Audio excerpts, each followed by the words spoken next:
होगी लाइव बच्चों, लाइव होगी तो यस सर लिख दिया करो एक बार ताकि समझ में आ जाए लाइव हो गई। अरे थैंक यू भाई अविनाश कुमार, पहला गो आपके। सर कहाँ हैं? अरे सर तो यहीं है यार। सर 56 फिर से बता दीजिएगा। अरे बिल्कुल बता देंगे बाबू, क्या बात कर रहे हो।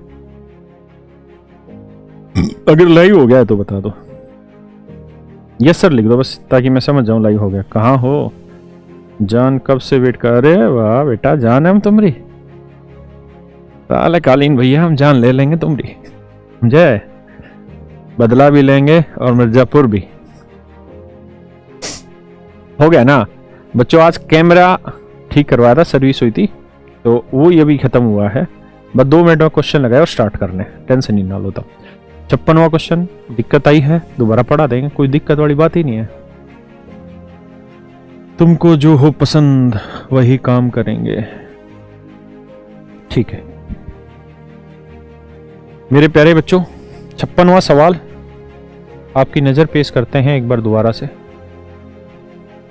जी भाई कह रहे हैं कि 56वां समझ नहीं आया, समझो जी। देखो यार बहुत ही प्यारा सवाल है, बस एक पॉइंट आप समझो कि लैंग्वेज में कहा क्या क्या है, जरूरी बातें क्या क्या बोली। आज सवाल भी थोड़ा सा बड़ा रखते हैं ताकि आप समझ पाए। घबराना नहीं भाई, कभी कभी समय खराब हो जाता है, एक ही क्वेश्चन को रिपीट कराते हैं तो कईयों को अच्छा नहीं लगता होगा, लेकिन ऐसा है। देखो यार एक बात समझो, मान लेते हैं 2 आदमी हैं ए और बी, दोनों ने एक आर्टिकल 100 रुपए में खरीदा। ए ने भी 100 रुपए में खरीदा और भाई बी ने भी 100 रुपए में खरीदा, और दोनों ने आर्टिकल सेम रेट में बेचा है। इन्हें भी 150 रुपए में बेचा है और बी ने भी 150 रुपए में बेचा है। मेरे प्यारे दोस्तों, अगर ए और बी दोनों ने सेम रेट में मेरे बच्चों खरीदा है और सेम ही रेट में कोई आर्टिकल बेचा है, ए और बी 2 आदमी हैं, दोनों ने सेम रेट में कोई चीज खरीदी और सेम रेट में ही कोई चीज बेची है, तो जितना मेरे प्यारे बच्चों अमाउंट ऑफ प्रॉफिट यहां हो रहा होगा ना, अगर यहां 50 रुपए का प्रॉफिट हो रहा है तो यहां पे भी जो अमाउंट ऑफ प्रॉफिट होगा मेरे बच्चों 50 ही रुपए होना है। जितना अमाउंट ऑफ प्रॉफिट यहां होना है उतना ही अमाउंट ऑफ प्रॉफिट हमारा यहां होना है ना। किसी भाई को दिक्कत है? यानी दोनों ही जगह जो अमाउंट ऑफ प्रॉफिट है वो सेम होगा। अगर मैं ये कहूं कि भाई दोनों जगह सीपी पे कैलकुलेट हो रहा है तो 50 रुपए 100 पे, तो यहां पे भी 50% और यहां पे भी 50% प्रॉफिट होगा। लेकिन अगर मैं ये कहना शुरू कर दूं आपको, ये कहना शुरू कर दूं कि भाई यहां जो 50 रुपए का प्रॉफिट हुआ है उसको मैं प्रॉफिट परसेंट कैलकुलेट करना चाह रहा हूं सीपी पे, और यहां 50 रुपए का प्रॉफिट मैं कैलकुलेट करना चाह रहा हूं एसपी पे, तो बताइए कितना परसेंट प्रॉफिट हुआ? तो आप कहेंगे 50 का प्रॉफिट 100 पे, तो यानी 50% प्रॉफिट हुआ। और यहां 50 का प्रॉफिट 150 पे, तो कितना परसेंट बना? 1/3 यानी 33 सही, 1/3% प्रॉफिट बना। तो मेरे भाई यहां प्रॉफिट बन रहा है 33 सही 1/3%, यहां प्रॉफिट बन रहा है 50%। आप कहेंगे जी रेट डिफरेंट क्यों आ रही? इसलिए क्योंकि यहां सीपी पे कैलकुलेट कर रहे हो मेरे मुन्नो, यहां तुम एसपी पे कैलकुलेट कर रहे हो। अगर बेस वैल्यू चेंज कर दोगे सद्दाम भाई तो दिक्कत तो आएगी ना, है ना। कराएंगे सैटरडे कल क्लास रखेंगे, क्यों परेशान हो रहे हो? तो अगर बेस वैल्यू चेंज करोगे तो मेरे बच्चों दिक्कत होनी है, काहे को परेशान होते हो? तो रेट डिफरेंट आएगी, लेकिन अमाउंट ऑफ प्रॉफिट जितना यहां था उतना ही अमाउंट ऑफ प्रॉफिट यहां। तो हमको बेसिकली यही ये बात समझनी थी कि भैया दोनों ही जगह पे अगर आर्टिकल का सीपी सेम है, जैसा कि सवाल ने कहा कि दोनों ने एक आर्टिकल सेम रेट में खरीदा, दोनों ने एक आर्टिकल सेम रेट में बेच दिया। किसको? ए को भी 240 रुपए में बेच दिया और बी को भी 240 रुपए में बेच दिया। कहता ए को जो प्रॉफिट हुआ है वो सीपी पे कितना हुआ है भैया? P%, और बी पे जो प्रॉफिट हुआ है वो एसपी का Q% हुआ है, ऐसा सवाल ने कहा है। तो भैया एक्स का P% जो वैल्यू होगी वो 240 का Q% के बराबर होगा। एक्स का P% 240 के Q% के बराबर होगा।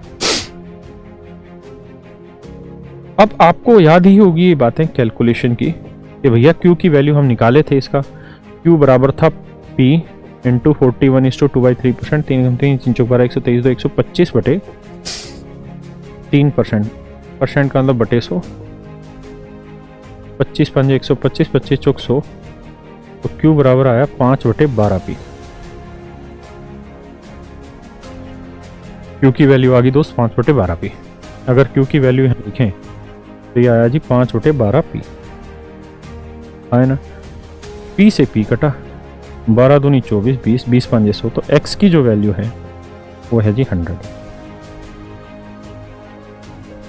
एक्स की वैल्यू 100 यूनिट। अगर एक्स की वैल्यू 100 यूनिट है मेरे भाई, तो इसका अर्थ ये निकला यहाँ से कि जितना आर्टिकल का कॉस्ट ए का है उतना ही आर्टिकल का कॉस्ट बी का है। तो दोनों का ही जो कॉस्ट है वो 100 रुपए, दोनों का ही जो कॉस्ट है वो 100 रुपए।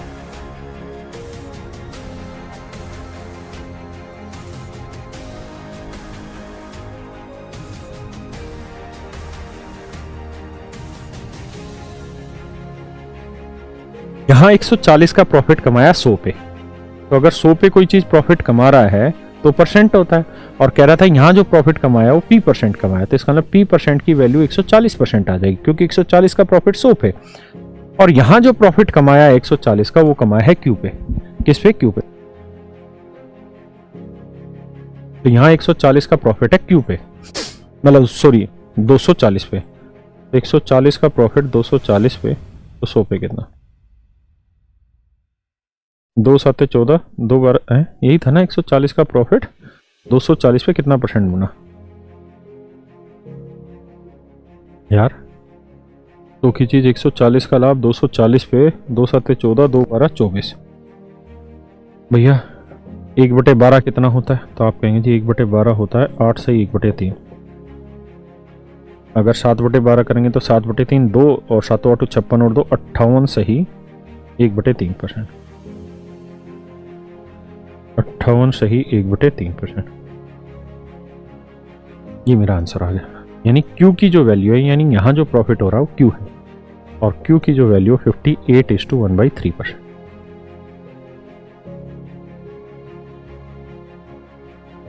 Q की जो वैल्यू 58:1/3%। किसी भाई को कोई दिक्कत है यहाँ तक? नहीं, बात आगे समझ में। अब आगे क्या होगा? कह रहा जी ये आर्टिकल ए से और बी से दोनों से सी ने खरीदा, तो बेटा सी ने ये आर्टिकल कितने का खरीदा? 240 का। सी ने ये आर्टिकल 240 रुपए का खरीदा, हाँ है ना। अगर सी ने ये आर्टिकल 240 रुपए का खरीदा है,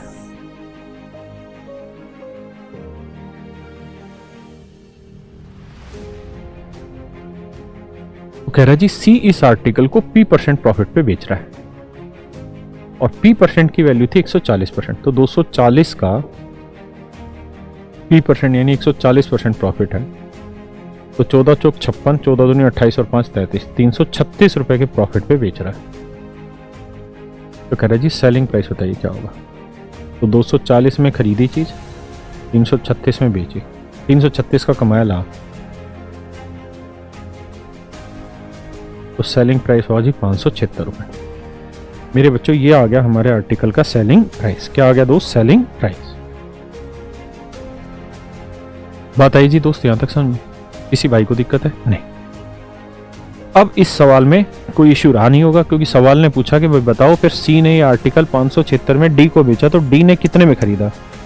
तो भैया सी ने डी को 576 में बेचा, तो डी ने 576 में खरीदा। सीधी सी बात है। बेटा अब लगा क्वेश्चन।